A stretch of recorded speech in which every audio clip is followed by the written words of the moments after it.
સર્વપ્રથમ તો હું ભારતીય જનતા પાર્ટીના જે તમામ કાર્યકર્તા મિત્રો છે એમનો ખૂબ ખૂબ આભાર માનું છું અને સાથે સાથે તમામ કાર્યકર્તાઓની આજે જીત થઈ એમ કહું તો ખોટું નથી, કારણ કે જે જિલ્લા પંચાયતની હું વાત કરું તો કાર્યકર્તાઓમાં ખૂબ જ ઉમળકો હતો અને એમની પણ લાગણી હતી કે આપણે ભારતીય જનતા પાર્ટીના તાલુકા અને જિલ્લા પંચાયતની જે સીટ છે એ આપણે જંગી બહુમતીથી જીતીને લાવવાની છે, પરંતુ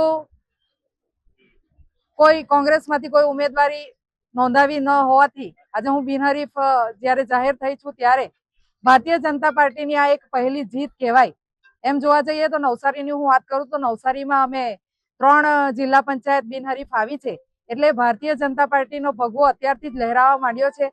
એટલે ખૂબ શુભ શરૂઆત જ્યારે થઈ રહી છે ત્યારે જે આવનારી ઇલેક્શન છે એમાં તમામ ભારતીય જનતા પાર્ટીના ઉમેદવારો સારી લીડથી જીતવાના જ છે. એ સ્વાભાવિક છે, કારણ કે આપણે જોઈએ છે કે માનનીય વડાપ્રધાન શ્રી નરેન્દ્રભાઈ મોદી સાહેબના વિકાસના કામો આજે અને સાથે સાથે આપણા જે મુખ્યમંત્રી ભૂપેન્દ્રભાઈ પટેલ છે એમણે ઘણી બધી વિકાસના કામો કર્યા, સાથે સાથે વિવિધ સરકારી યોજનાના માધ્યમ થકી ગરીબના છેવાડાના જે લોકો છે એમના સુધી પહોંચવાના સફળ પ્રયત્ન કર્યા છે અને એનું પરિણામ આજે અમે જોઈ રહ્યા છે. એટલે આવનારા ઇલેક્શનમાં પણ અમે આગળ વધવાના છે. ત્યારે જ ન્યૂઝરૂમ ગુજરાતની યુટ્યુબ ચેનલને સબસ્ક્રાઇબ કરો અને ઇન્સ્ટાગ્રામ અને ફેસબુક પર ફોલો કરો. અપડેટ રહો, સત્યની સાથે રહો.